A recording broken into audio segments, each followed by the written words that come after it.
약을 먹으면 나을 수 있다는 희망이 있고, 상처가 나면 약을 바르면 된다는 답이 있지만, 무슨 이유인지 알 수 없는 피부 증상과 갑작스럽게 손이 굳어지는 증상은 저를 깜깜하고 긴 터널 속에 가둬버린 것 같았습니다. 코로나가 완화되고 전도팀이 다시 세워져 노방 찬양과 길거리 전도 사역에 집중하였던 시기였기 때문에 영적 전쟁과도 같았습니다. 이 고통을 이겨내고자 목사님과 손식구들과 사역팀 그리고 공동체의 중보기도를 부탁드리고 기도하며 마음을 다잡고 손에 붕대를 감고라도 전도의 자리를 지키고자 애를 썼습니다. 그러나 계속해서 증상은 악화되고 병원에서도 검사에 검사가 거듭되었지만 원인을 알 수 없는 시간이 길어지자 마음은 점점 무거워져만 갔습니다. 손끝으로부터 시작된 이상 증상은 손가락 전체에 발 전체가 굳어져 고통이 더해갔고 두피와 얼굴 전신으로 번져오는 피부 증상은 몹시 가려워 건들 수가 없었으며 마치 무배 고난에 동참하는 듯 했습니다. 모든 생활이 멈춰졌고 돕는 사람 없이 무엇을 잡을 수도 먹을 수도 없으며 온 세상이 손가락 터치로 변하는 시대인지라 손을 쓸 수 없는 저에게는 답답하기만 했습니다. 세상을 살다 보면 이상한 일, 이해할 수 없는 일이 벌어진다지만 그런 일이 왜 또 나에게 초조하는지 어디서부터 잘못되었는지 꼬리에 꼬리를 물고 생각이 많아졌습니다. 그러다 보니 기도보다는 내 고통을 묵상하게 되고 이상해져버린 손가락만 바라보며 원망의 마음만 가득해져 왔습니다. 6월 초 전도팀 헌신 예배가 예정되어 있었는데 왜 하필 이러한 상황에 일정이 정해졌는지 하고 싶은 생각도 사라지고 모든 예배의 섬김도 다 내려놓아야 되겠다고 마음에 포기가 되고 마음은 점점 무너져만 갔습니다. 그때 마침 공동체 단톡방에서 총무님이 안부를 물어오셨고 저는 더듬더듬 문자를 새기며 저의 상황에 대해 구체적으로 알려드렸습니다. 소식을 듣고 제가 알지 못하는 분들까지도 저를 위해 한마음으로 기도해 주시는 것이 큰 위로가 되었습니다. 그래, 내게 쉼이 필요해서 그런 거야. 아프면 쉬어야지. 이런 모습으로 굳이 무대에서 찬양하지 않아도 돼. 예배는 집에서도 드려도 되잖아. 그렇게 내면의 소리에 자신을 다독였지만 2020년 이식 수술 후 예배의 섬김의 자리를 내려놓았다가 다시 예배 자리에 서기 위해 몸부림을 쳤던 때를 생각하니 옳은 선택일까? 두려움도 생겼습니다. 그런 마음을 하나님이 아뢰쳐주셨을까? 때마침 김소리 목사님께서 저나 신방을 주셨고 있는 모습 그대로 예배 자리를 지키기를 권유하셨습니다. 목사님께서는 하나님 주신 마음을 나눠주시면서 누가복음 8장 43절 44절 말씀 혈루병을 12명 앓던 여인이 예수님의 소문을 듣고 사람의 시선과 비난을 마다않고 무리 속을 비집고 들어가 예수님의 옷자락을 잡았던 여인의 믿음처럼 이미 치유가 시작되었음을 믿고 믿음으로 예배 자리에 서라고 용기를 주시는 것이었습니다. 전화상이었지만 목사님의 목소리 속에는 간절함과 울먹임이 느껴졌고 예수님의 따뜻한 사랑의 마음이 전해졌습니다. 저는 즉시로 아멘 하며 그렇게 해보겠다고 답을 드렸지만 마음 한쪽에서는 용기가 나지 않았습니다.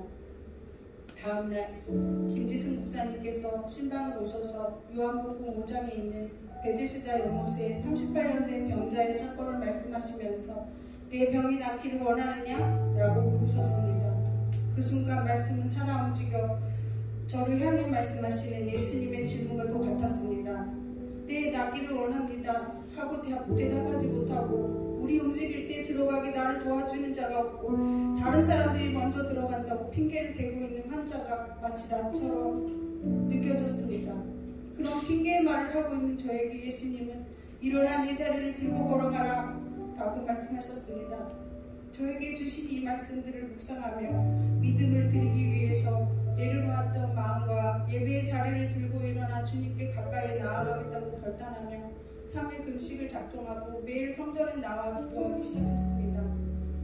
기도할 때 예수님께서 나의 한 손을 잡고 어디론가 함께 걸어가는 모습을 보여주셨습니다. 그런데 다른 한 손에는 자녀와 남편의 손을 다 움켜쥐고 또 많은 짐을 들고 힘겹게 서 있는 저의 모습이 보였습니다. 나에게 주어진 일이라 여기며 무거워도 참고 또 참으며 버거운 삶을 살고 있는 저의 모습이었습니다. 그 짐과 작은 손들을 예수님께 올려드리면 되는 것을 내가 감당해야 하는 것이라 여기며 내가 해결해버리고 이 방법 저 방법으로 예수님을 데리고 다닌 그만한 저의 모습이었습니다. 내 삶에 일어나는 일들에 대해 왜 나에게 버겁고 어렵고 힘든 믿음만 요구하시는지 굳어진 저의 손과 같이 하나님을 향해 굳어있고 닫혀있는 마음이 있다는 것을 알게 하셨습니다. 하나님을 온전히 신뢰하지 못하는 저의 모습을 회개하며 제 손에 잡고 있던 모든 손들을 예수님 손에 올려드렸습니다. 일평생 가족을 위해 세상 속에서 믿음의 전장을 하고 있는 남편의 손도, 선교의 길을 결심하고 헌신하며 그 길을 가고 있는 아들 종수의 손도, 하나님 주신 비전 따라 다시 수능 공부를 하고 있는 딸 지은이의 손도, 교회의 모든 사역과 함께하는 지체들의 모든 기도의 제목들까지 모두 하나하나 주님 손에 올려드렸습니다. 모든 짐을 다 십자가 앞에 내려놓고 주님 손에 올려드리고 나니 마음의 요동치동 걱정도 가라앉고 마음의 평강이 임하며 이미 치유가 시작되었음을 확신하게 되었습니다. 사랑하는 자들아, 너희를 연단하려고 오는 불시험을 이상한 일을 당한 것 같이 여기지 말고 오히려 너희가 그리스도의 고난에 참여하는 것으로 즐거워하라. 이는 그 영광을 나타내실 때에 너희로 즐거워하고 기뻐하게 하려 함이라. 아멘. 이 고난을 묵상하며 원망하던 기도가 바뀌어 고난을 통한 하나님의 일하심을 기대하게 되었고, 왜 다른 사람들이 안 하는 일만 나에게 찾아오는 것일까? 한탄하던 기도가 바뀌어 주님의 성령이 나를 인도하심에 감사하는 찬양을 하게 되었습니다. 저를 위해 중보하시는 분들의 기도를 들어주시고 중보자들의 기도 제목이 저의 기도 제목보다 더 속히 이루어지기를 위해 기도하였습니다. 연약한 믿음이지만 순종함으로 나아가다 보니 몸에 나타나는 증상들도 좋아지고 치유가 일어남을 계속 경험하고 있습니다. 저는 이번 고난을 통해 교회와 공동체, 목사님들의 기도와 사랑에 빚진 자가 되었습니다.